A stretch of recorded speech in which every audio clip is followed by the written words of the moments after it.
Ikinama ako ng taong puwede ko lang luhuran.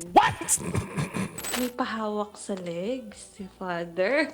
So sabi ko, ito na yun, nagbigay ng sign. Kumagat na ako, kumagat na siya. So somehow, kasi first time kong mag-first move sa mga ganung bagay tapos sa pare. Nung palabas na kami, nung bubuksan ko na yung pinto, tinanong niya ako, kung bang ikikiss kita, magagalit ka. Tinignan ko lang siyang straight to the eye. Sinunggawan ko na agad. Habang naghahalikan kami, dinala ko na agad siya sa kwarto. Pero may nangyari. May nangyari sa aming dalawa. Pero nagtagal lang kami in less than 1 minute. Nilabasan siya. Hindi ko alam paano kasi hindi ko paramdam na naipasok sa akin kahit Angela. Pero nilabasan na siya. So sabi ko, yun na yun. Nasa peak pa lang ako. Wala pa ako sa climax. Hindi pa ako nag-go at that time.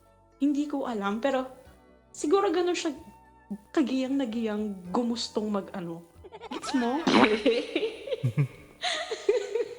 The next week, nagkita kami ulit hanggang napapractice na siyang tumatagal. So, one time, umabot na kami ng 3 beses na tumatagal naman ng 10 minutes.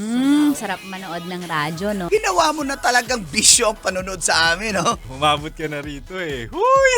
Kaya kung gusto mong tuloy-tuloy pa ang tawanan, Iyakan at kiligan, aba, i-like mo na ang video na ito. At mag-comment ka na rin, Kabisyo, Hit mo na rin ang notification bell. para updated ka sa mga kaganapan namin dito sa Love Radio. kailangan pa bang i-memorize yan? Basic.